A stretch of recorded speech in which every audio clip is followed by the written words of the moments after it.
seems I've forgotten how to speak to you. I used to be pretty good at this, but I am trying something new. I am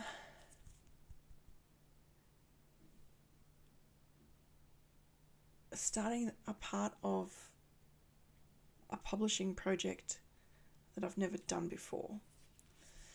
I'm going to illustrate the books that I'm working on right now. I have a series of books that I'm editing that I've translated, which I'll talk more about as we go through, because it feels like too much to explain right now.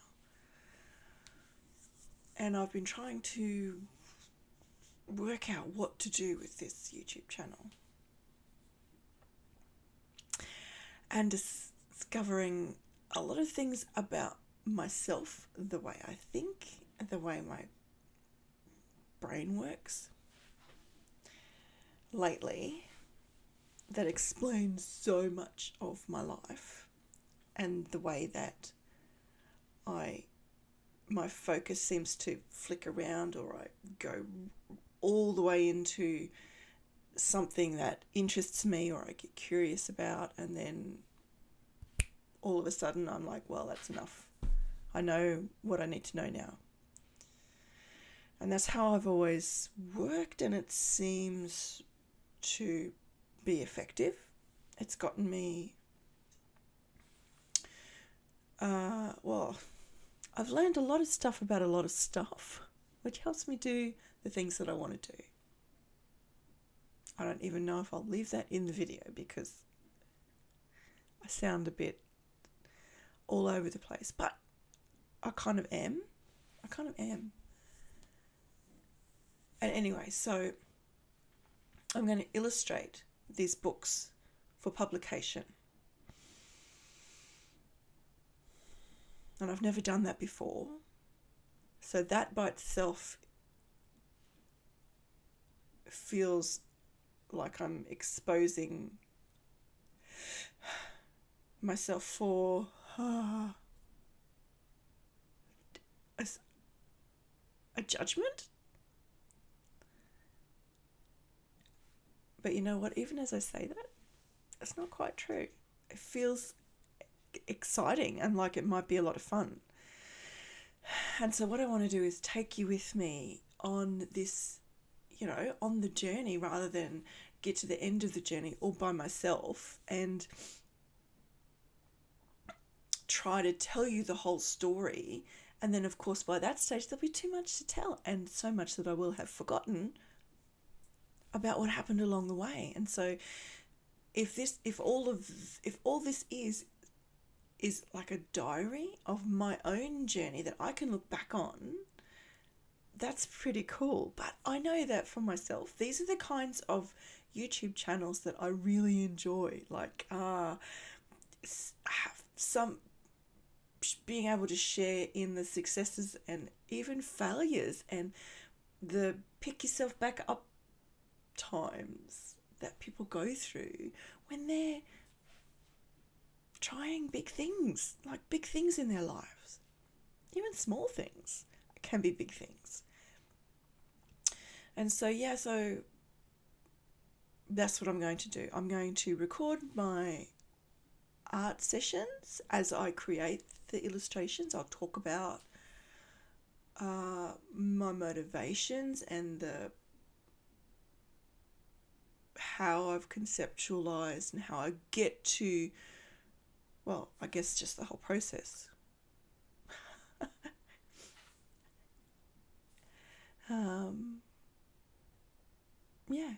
So that's what I'm going to do. And hopefully I'll remember how to talk to you in the meantime. So I turned 52 yesterday. It was my birthday. Happy birthday to me. Every day I get older, I feel more grounded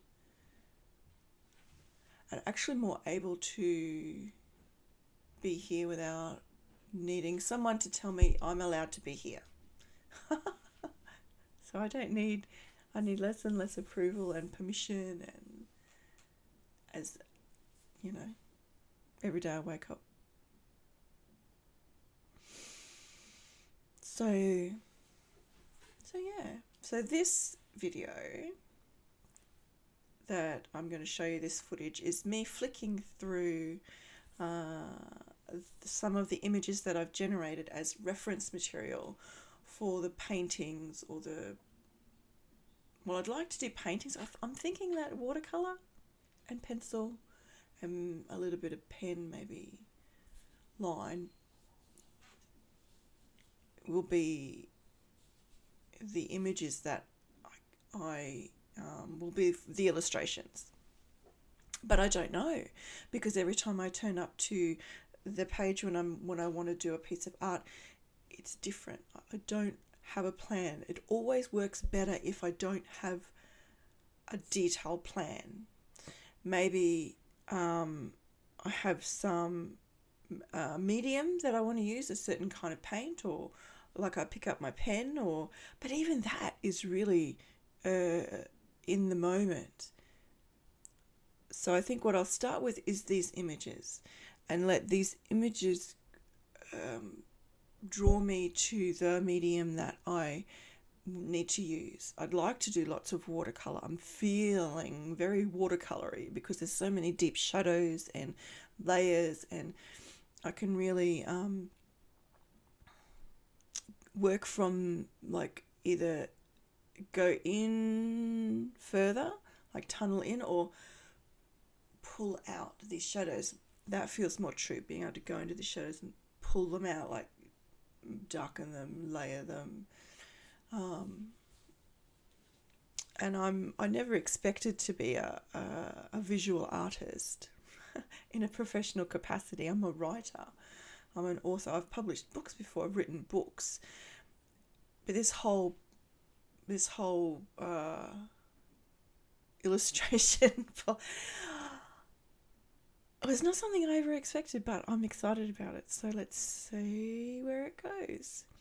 And at the end of this little flick through, I think I land on the image that I want to work on next. So yeah. Come on, I'll show you the pictures. Okay, so I've made myself a cup of tea. Good for the voice. And I've set up my studio so that I can show you the drawings and kind of talk you through them as I record. And hopefully this all works. So let's find out, hey? Okay, so try not to bump the microphone too much. This blue folder is literally the proof copy of the book that I'm working on at the moment. So here she is. Oh, you can't see, she's under. Maybe I can just move me over there. And you can see, you know, A Goddess Course in Miracles. Complete feminine translation of A Course in Miracles. It's huge. Kind of feels like my life's work. Talk about that more as the videos go on, I suppose. Anyway, everywhere, can you see these tags where I've marked the tags down the side? These are all of the positions that I want to place an illustration in this book. So there's 10 of them. There you are. There's 10 of them. So I've got... How many images did I generate actually in the end? 1, 2, 3, 4, 5, 6, 7, 8, 9. So I've got more than 10 images here. Because I don't know which ones will end... Sorry, I keep losing you. I don't know which ones will end up in the book or not. the inspiration for this series of illustrations is the Priestess. Now, before Helen Schumann began scribing A Course in Miracles back in the 60s, she had a series of visions, and it sounds like they were past life recollections, actually. And in several of them was featured a priestess. She was a priestess. And so the first priestess that this series of illustrations is focused on is the priestess in chains. And here, let me start showing you the pictures. And so as I was, going inside and looking for inspiration and generating these images from which to,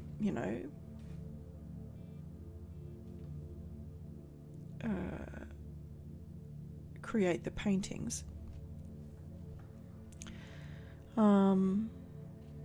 I kept getting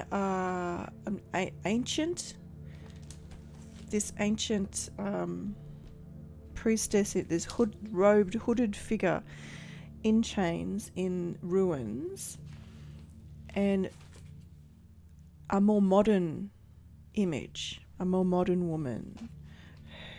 And it felt like they were really connected. So in this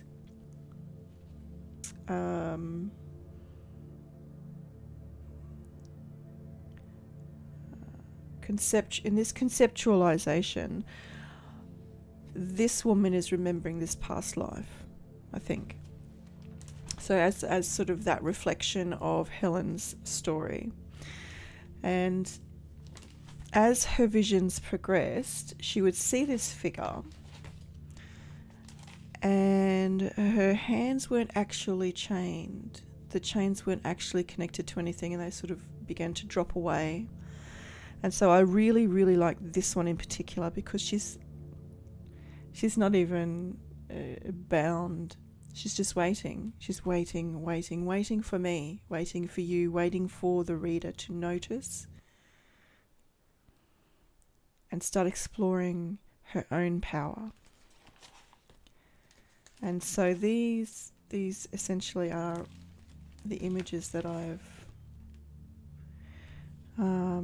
generated from which to draw. And I don't know if it'll be like I'll take one image, do the whole thing, or kind of draw pieces from each of the pictures. I've done a couple of sketches so far. Let me pull them open. So this is this one. Let me find the prop you there. Let me find the drawing that I pulled her from. This one here. And I've called her Pensive. I've called this little image Pensive because it's so poignant. This little, it's just gorgeous. And so I kind of pulled a section, just to, this much of that image here. And this was a fun one, actually. Sorry, I keep looking up because my camera's usually up there. I sort of scribbled out with my watercolor pens, just some cheapy watercolor pens that I've got. They kind of go on like markers. Well, I began actually with a pencil sketch, and I really, every time I do a pencil sketch, I just don't like it. And then I went in with the pens, and I always feel better with pens, whether it's because I'm committed to the mark on the page and I just need to move forward with that then, once it's on the page, and do something with it. There's something about the permanence of it that allows me to go forward rather than, is this right, is this wrong? I can erase pencil marks really easily. And so I think that kind of feeds into my perfectionism, and it's probably something to do with ADHD. I don't know. Maybe my daughter will be able to tell me. And so, even once I had the marks in, the colours, I didn't really like it. It was very flat.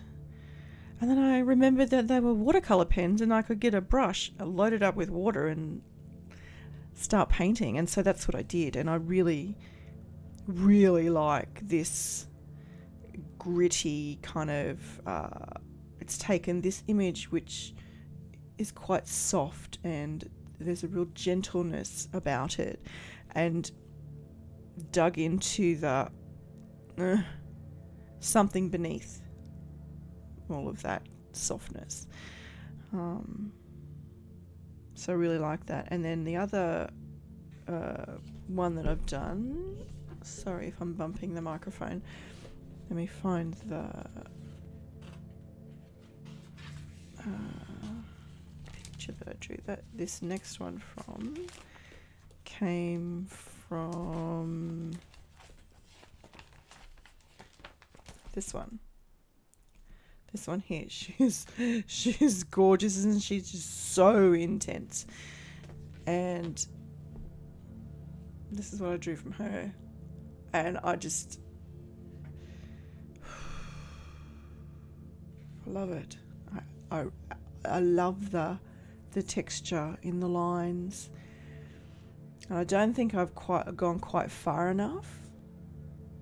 And so I know I said before that I was feeling really watercolory.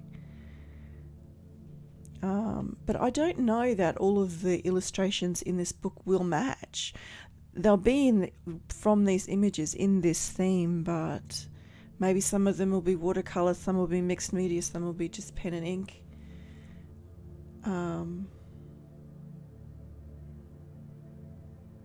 I don't know. That's still coalescing. As I say, I don't come with a plan. So that's what I've got so far. Whether I just use those as studies and keep developing them into, a different picture, I don't know. But the image I think I want to work with next is this one. There's these amazing shadows there beneath her hood, and I want to see what's there. So this is the one I'm feeling watercolory about. I want to get a brush and I want to start really gently, I think, and just build up the layers. I'll get my really robust mixed media paper, I think, because the water tends to sit up on top of that. I don't know. See? We'll just do some experimenting and I will take you along and show you how it goes. And that will be the next video, will be me exploring this image. So I hope to see you then.